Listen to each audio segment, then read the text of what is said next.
오늘은 야고보서 11번째 말씀입니다. 지혜 있는 자가 누구냐라는 제목으로 말씀을 나누겠습니다. 야고보서에서 지혜를 주제로 여러분 다루고 있습니다. 야고보서의 주제에 관심이 많은데요. 야고보서 여러분들이 기억하시지만 첫 번째 1장 5절에 이미 지혜가 한번 언급됐습니다. 누구든지 지혜가 부족하거든 모든 사람에게 후히 주시고 꾸짖지 아니하시는 하나님께 구하라. 그리하면 주시리라 말씀을 했습니다. 지혜를 구하라. 지혜를 구하라. 부족함을 느끼면, 지혜의 부족함을 느낀다면 하나님께 지혜를 구하라. 이 유대인들이 이 지혜에 대한 관심이 굉장히 많이 있습니다. 지혜에 대한 관심. 또 랍비들의 교육의 그 핵심에는 지혜를 가르치는 거죠. 어쩌면 요즘 유대인들이 세계 노벨상을 가장 많이 받게 된 것 안에도 아마 이런 것들이 있는 것 같아요. 단순한 지식을 전달해 주는 게 아니고 지혜를 깨닫게 해주는 것. 그래서 이 지혜는 사실 하나님의 말씀이 지혜의 책이죠. 또 하나님은 지혜의 근원이시고 근본이시고, 잠언서를 보면 여러분 이 잠언서와 신약의 야고보서가 이렇게 많이 일치되는 걸 우리가 볼 수가 있는데요. 신약의 잠언이 야고보서입니다. 잠언서에서 가장 강조하는 내용이 주제가 하나가 지혜죠. 지혜. 그래서 우리 흔히 그 욥기서와 시편과 또 전도서, 이 잠언서를 다 통틀어서 지혜서라고 그래요. 시가서라고 얘기도 하고 지혜서다. 지혜를 강조합니다. 그래서 사실 욥기서를 봐도 지혜가 농축되어 있어요. 아주 지혜가 많이 우리가 그런 인사이트를 얻을 수 있습니다. 잠언서도 31장 많은 지혜의 보고가 있어요. 한 구절 구절 보면 얼마나 참 하나님의 지혜가 번뜩이는 말씀인지요. 그 말씀을 우리가 잘 붙잡으면 세상에 승리할 수가 있습니다. 자, 오늘 13절에 보면 야고보는 너희 중에 지혜와 총명이 있는 자가 누구냐 이렇게 질문을 던집니다. 굉장히 도전적이죠. 오늘 우리도 이 질문을 한번 각자 받으십시오. 너희 중에 지혜와 총명이 있는 자가 누구냐? 여러분도 어때요? 이 질문하면 예, 여기 있습니다. 반응을 하시겠습니까? 자, 그러면 어떤 것이 지혜인가 하는 것을 오늘 이 본문에서 말씀합니다. 어떻게 하면 지혜 있는 삶인가? 무엇이 지혜인가? 그래서 오늘 본문에서는 이 두 종류의 지혜를 말하고 있어요. 두 종류. 하나는 위로부터 내려온 지혜가 있고 땅에서 난 지혜가 있다는 거예요. 세상적인 지혜가 있고 하나님이 위에서 주시는 지혜가 있다. 두 종류예요. 하늘의 지혜가 있고 땅의 지혜가 있어요. 땅의 지혜가 어떤 것인가? 오늘 여기 보면 세상적이다. 세상적이요, 또 정욕적이요, 그 다음에 귀신의 것이니 그랬어요. 마귀적이라는 거죠. 이 땅에서 오는 이 지식은, 지혜는 이 세상적인 거예요. 세상적인 거. 이게 하나님에게로 나아가는 게 아니고 하나님과 멀어지게 하는 지혜. 겉으로 보면 굉장히 뭔가 대단한 것 같은데 점점 하나님과 멀어지는 비영적인, 그러면서 그 지혜의 중심에는 뭐가 있냐면 자기가 있는 거예요. 자기. 하나님이 있는 게 아니고 자기가 자중심적이라는 거. 그렇기 때문에 그 지혜는 항상 경쟁적이고 투쟁적이라는 거. 투쟁적이라는. 굉장히 투쟁적이고 자기를 증명하는 그런 것이라는 거죠. 그래서 이 마귀적인 것이죠. 한마디로 하나님을 대적하는 지혜들입니다. 스스로 하나님이 되고자 하는. 그렇기 때문에 거짓된 진리를 퍼뜨리고 또 모든 정상적인 관계를 다 깨뜨리는, 분쟁을 일으키는, 혼란을 야기하게 하는 것이다 라고 말을 하고 있습니다. 그래서 이 땅의 지혜는 구체적으로 어떤 모습을 드러내는가 하면 14절에 독한 시기와 다툼을 만들어낸다는 거죠. 여기 시기와 다툼, 여러분 땅의 지혜의 특징이에요. 중심에 자기가 있습니다. 그래서 모든 세상의 지혜를 추구하는 사람, 세상에서 온 지혜는 항상 자기를 드러내고 자기를 증명하고 자기를 돋보이게 하는 그런 자기를 높이는 거예요. 그러니까 당연히 투쟁적이며 뭐가 나타나요? 시기가 온다. 시기. 시기심, 질투심이 있는 거예요. 그래서 교회 안에서도 봉사를 열심히 하는데 그 안에 시기가 있는 거예요. 시기. 종교적 열심은 겉으로는 열심이지만 자신을 높이려고 하는 내적인 동기가 있는 것입니다. 그게 땅의 지혜라는 거죠. 그래서 열심히 하는데 자기보다 더 열심히 하는 사람이 있으면 그 사람보다 경쟁해가지고 더 열심히 하는 거예요. 저 사람이 열심히 하네. 나 더 열심히 해야지. 더 열심히 해서 자기가 인정을 받고 더 돋보이게 하려고 하는. 그래서 그 열심은 겉으로는 열심이고 봉사도 많이 하는데 안으로 하나하나 들어가 보면 그 내적인 마음은 자기 중심적이에요. 자기를 돋보이게 하고 자기를 높이고 자기가 더 인정받기를 원하는 거죠. 그래서 열심이 너무 지나쳐 문제예요. 너무 지나치게 열심을 해서 사람들 안에 그런 경쟁하고 자기 안에 있는 시기와 질투의 그 마음이 열심으로 가는 거예요.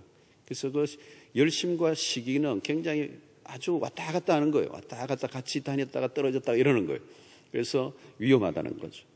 자기 중심적이고 자기를 드러내려고 하는 거예요. 주님을 기쁘시게 하는 게 아니라 나를 기쁘시게 하는 거예요. 그래서 여러분 이 질투가 이제 일어나면 굉장히 모든 관계들이 깨어지고 어려움을 겪는 것입니다. 결국 질투는 뭡니까? 자기에게 모든 게 시선이 주목되기를 원하는 겁니다. 언제나 자기가 주인공 되고 싶은 거죠. 자기에게 주목되는 그 이상의 것들은 받아들일 수 없는 거예요. 세상의 지혜는 다툼을 일으키는 거예요. 그러니까 다툼을 일으키고 경쟁을 일으키는 거죠. 비교하는 거죠. 그래서 그 사람을 깎아내려야 되고, 그러려고 하면 중상모략을 해야 되고, 비난을 해야 되고, 이제 공격을 하는 거죠. 상대를 끌어내리는 거죠. 그러면 어때요, 여러분? 그 질투가 끼어들면 정상적인 관계가 될 수가 없습니다. 그런데 여러분 우리가 잘 아시지만 이 가까운 관계 안에서 이 질투가 일어나죠. 멀리 있는 사람 질투 안 합니다. 그 사람이 어떻게 되든지 멀리 있는 사람하고 나하고는 상관없죠. 그런데 가까이 있는 데서 이게 일어나거든요. 그리고 우리가 단체 조직이나 들어가 봐도 뒤늦게 들어온 사람이 인정을 많이 받아와요. 그럼 어때요? 질투가 생기면서 분쟁이 일어나는 거예요. 다툼이 일어나는 거죠. 그래서 그 사람보다 내가 더 우위에 차지하기 위해서 막 암투가 벌어지는 겁니다. 이게 이제 그러면서 내가 좀 더 높아지고 더 주목받기 위해서 머리를 막 쓰잖아요.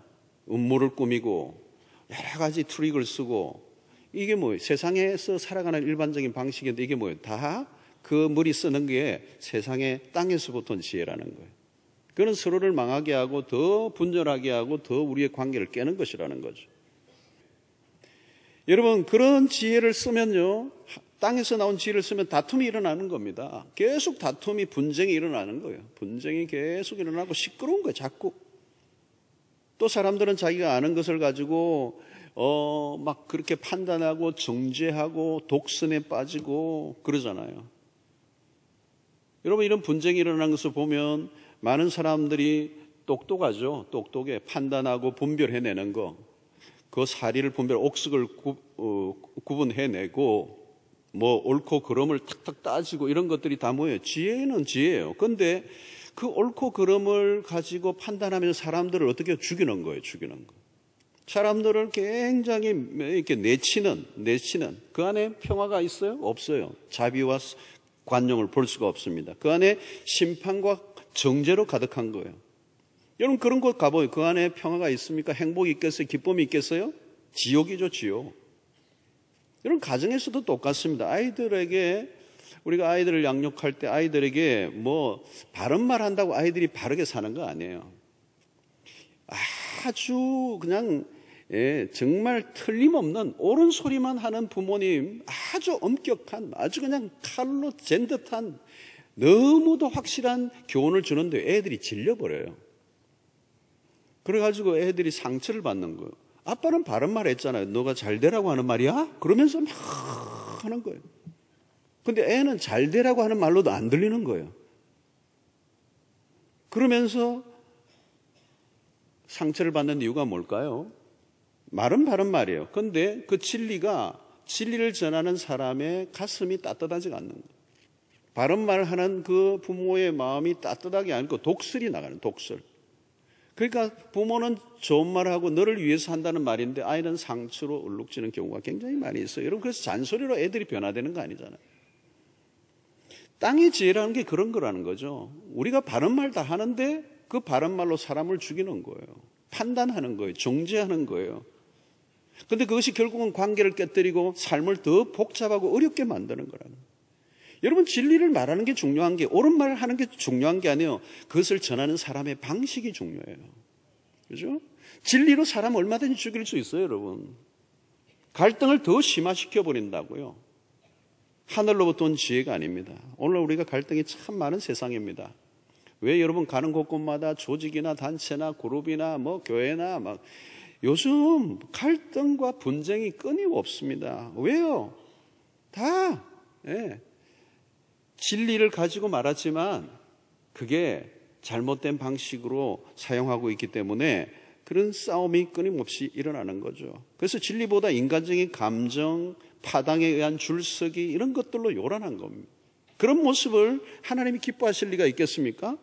그래서 우리는 악을 이기려고 하면 악보다 더 선이 얼마나 아름다운 것인가를 보여줄 수 있는 그런 준비가 되어 있어야 돼요. 그러지 않으면 땅의 지혜로 끝이 나고 마는 거예요. 그 땅의 지혜는 분쟁을 만들어내고 다툼을 만들고 시기와 질투와 악독함으로 가득한 비극적인 것으로 끝나게 된다는 것을 말씀하고 있는 것입니다. 그러면서 야고보는 이제 하늘로부터 온 지혜를 우리에게 가르쳐줘요. 하늘로부터 온 지혜가 뭐냐? 17절. 여러분 보십시오. 17절 보면, 자, 하늘로부터 온 지혜는, 오직 위로부터 난 지혜는 첫째 성결하고 퓨어하다는 거예요. 퓨어. 다음에 화평하고 관용하고 양순하며, 이 양순이라는 말은 아주 순종하는 걸 말해요.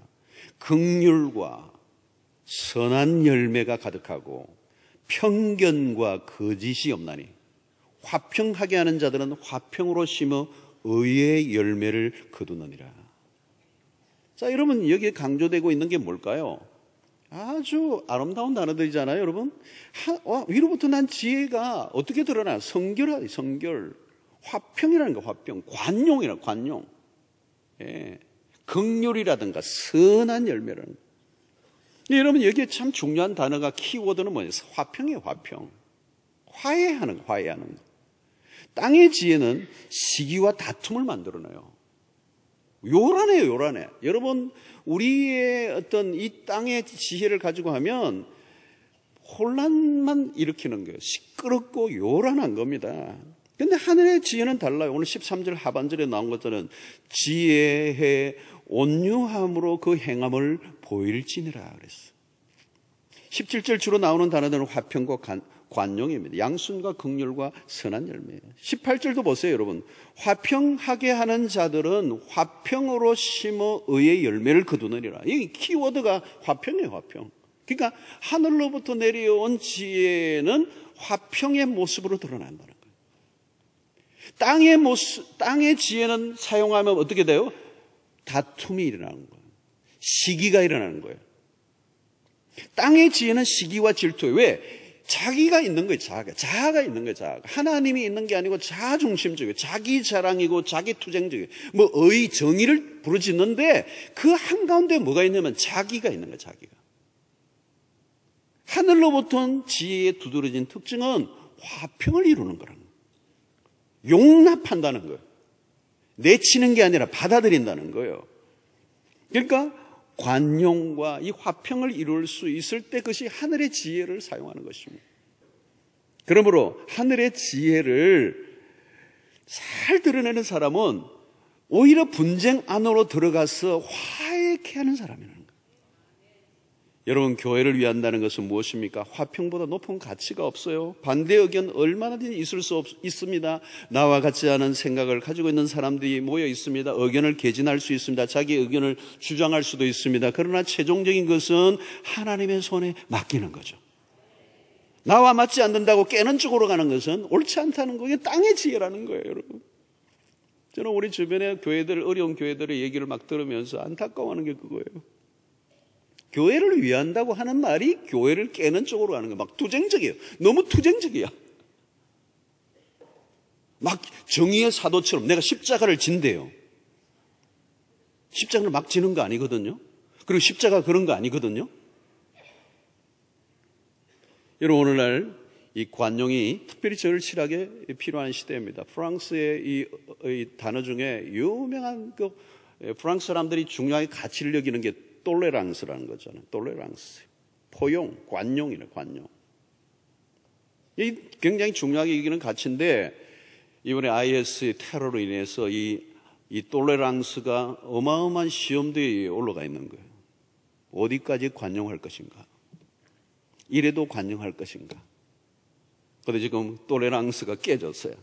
지금 항공모함을 몰고 와서 지금 막 그냥 시리아 쪽에 그냥 쏟아붓고 있어요. 지금 막 쏟아부어 다 죽이려고 하는 거예요.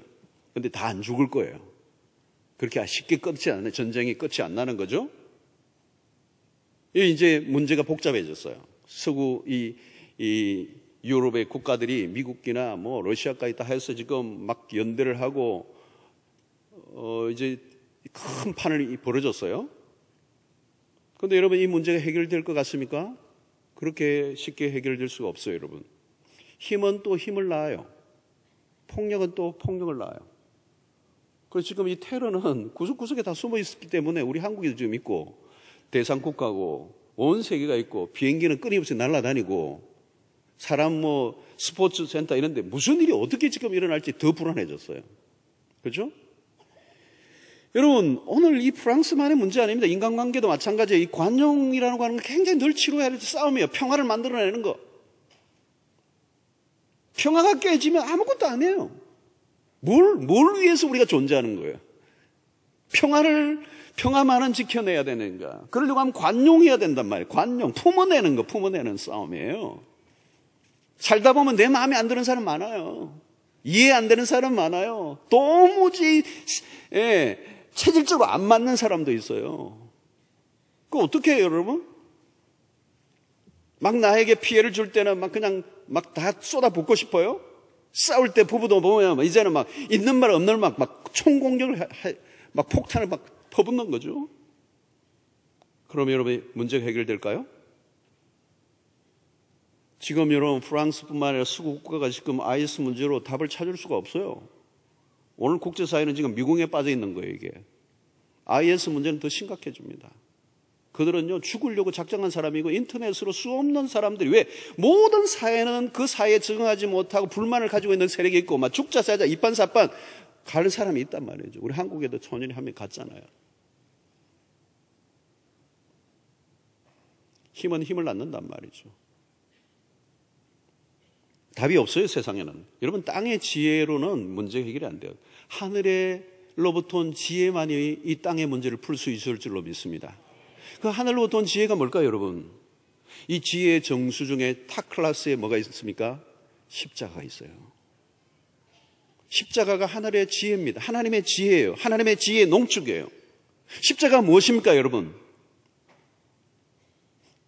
십자가는 품는 거예요, 품는 거. 뭐까지 품었어요? 세상의 악까지 품으시는 거예요.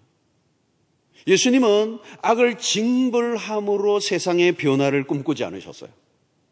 십자가가 뭐예요, 여러분? 로마의 그 정권과 그리고 유대의 종교 지도자들의 그 아주 불법적인 그 재판들을 통해서 야합을 해서 불법적인 그런 재판으로 힘으로 예수 그리스도를 십자가에 못 박기 위해서 그냥 몰아붙였을 때 그 힘에 맞대결을 하며 하나님이 가지고 계시는 그 힘으로 그들을 무찌르고 승리하신 그리스도가 아니고 완전한 패배를 인정하시는 거예요.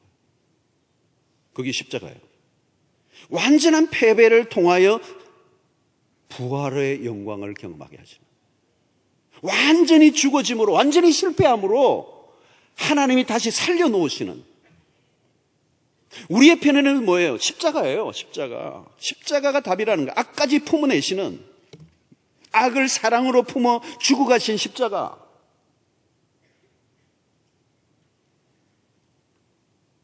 여러분, IS가 믿고 그의 행동들이 정말 처벌받아 마땅하지만 모든 전력을 동원한 공격이 유일한 대안은 아니라는 거죠. 십자가의 복음만이 세상을 이 혼란과 분쟁에서 건져낼 유일한 길입니다. 십자가 예수는 승리의 신이 아니에요. 기독교는 승리의 신을 말하지 않아요. 힘을 동원한 패권주의적 승리는 기독교가 가르치는 진리가 아니에요. 위로부터 온 지혜가 필요한 것입니다. 우리 모두는 허물과 실수가 있어요. 덜추기 시작하면 살아남을 자가 아무도 없습니다. 십자가 안에 감추인 지혜를 붙들고 투쟁의 방식이 아닌 포용의 방식으로 살아가게 될 때 우리의 관계 안에 평화가 임하게 될 줄로 믿습니다. 나의 정당함을 주장하는 게 중요한 게 아니에요. 이기는 게 아니라는 것을 알면 하늘의 지혜를 얻은 자입니다. 지혜로운 사람은 자기의 옳음을 주장하는 사람이 아니에요. 다른 사람의 그 의견을 인정하고 세워주기 위해서 나를 죽일 줄 아는 게 복음이요, 하늘의 지혜라는 거예요. 야고보는 그것을 행동화하라고 가르칩니다. 그게 삶의 방식이 되라고 말하는 거죠. 복음을 경험한 사람은 다른 사람을 질투하지 않고 축복합니다. 날카롭지 않아요. 복음을 경험하면 부드러워요. 나와 다른 사람이나 의견을 내치지 않고 사랑으로 품을 줄 아는 넉넉한 가슴을 가진 사람들은 바로 지혜를 하늘로부터 얻은 사람임을 증명해 내는 것입니다. 야고보는 행동하는 지혜를 강조해요. 행동하는 지혜. 오늘 야고보서 전체의 핵심은 뭡니까? 액팅을 하는, do it, 행동하라는 거예요. 그러니까 우리가 가지고 있는 이 지식을 가지고 지혜를 가지고 그냥 있는 게 아니라 머리에서 싸움이 하는 게 아니라 이게 가슴으로 넘어가고 가슴에서 이 온몸으로 움직여서 구체적으로 사랑으로 우리의 이 혼란 가운데 있는 세상 안으로 들어가 평화를 만들어내는 do it, 행동을 하라는 거예요. 그게 삶의 방식이 되라는 거예요. 그게 바로 하늘로부터 지혜를 얻는 자의 삶이라는 거죠. 여러분, 오늘 가정과 직장, 여러분들 교회 안에, 공동체 안에 분쟁과 갈등을 일으키는 자가 아니라 분쟁과 갈등을 풀어내는 하나님의 사람들이 되시기를 축원합니다. 자세히 돌아보세요. 막 내가 일 잘하는 것 같지만 투쟁과 분열과 다툼의 방식으로 가면 결국은 그게 안 되게 돼 있어요. 하나님이 기뻐하지 않아요. 하나님이 기뻐하시는 방식은 평화를 이루어내는 일. 일이 좀 늦어도 모자라도 부족해도 평화를 이루어내는 그 일에 하나님이 역사하시고 영광을 받으실 줄로 믿습니다. 여러분들의 과정 안에도 그런 평화를 만들어내는 일이에요. 여러분, 내 똑똑함을 주장하고 내 잘남을 드러내는 것으로 자중심적으로 분열하고 투기하는, 시기하고 질투하는 방식은 하나님이 기뻐하시는 방식이 아니에요. 여러분, 지금 행복하세요? 행복은 뭘까요? 좋은 관계가 열려져 가는 거예요. 어떤 외적인 결과가 아닙니다. 중요한 것은 좋은 관계가 열려져 가는 것, 그게 행복이잖아요. 그 좋은 관계가 열려져 가는 것은 결국은 하늘로부터 온 지혜여야 된다. 그 지혜의 중심은 하나님이 계시는 거고, 그 위로부터 주어지는 지혜라는 건 결국은 하나님의 말씀 중심이고, 그 말씀의 핵심에는 샬롬이 있다. 샬롬이 있다. 샬롬. 샬롬을 깨면 아무것도 아니에요. 여러분들의 가정 안에 샬롬을 지킬 수 있기를 바랍니다.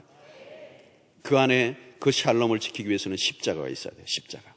십자가는 내가 죽고 상대를 살리는 거예요. 힘의 대결이 아니에요. 파워 게임이 아니에요. 의견의 충돌이 아니에요.